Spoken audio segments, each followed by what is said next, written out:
Hello guys! Ako si Donna, OFW dito sa Taiwan. Ito ang sumunod namin destination pagkatapos namin sa Shenao Rail Bike.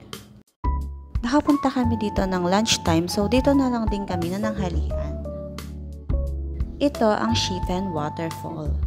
Matatagpuan ito sa Keelung River. Sobrang ganda ng waterfalls na to guys, at marami din talagang nagpapapicture. Mayaman ang lugar na ito noon sa ginto at naging minahan din ito noon. At pagkatapos namin dito sa Shifen Waterfalls ay pumunta naman kami sa kabilang destination upang bumili ng mga lantern.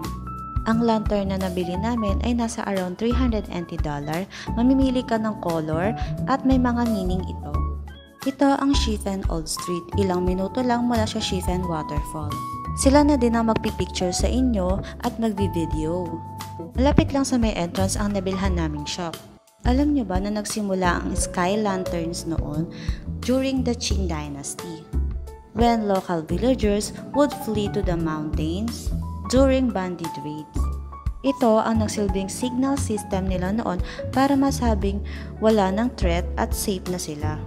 Ngayon, nagpapalipad tayo ng lantern upang maisulat ang mga wish natin at makarating sa taas. Pero guys, huwag kalimutang magsumikap, magdasal at laging samahan ito ng gawa.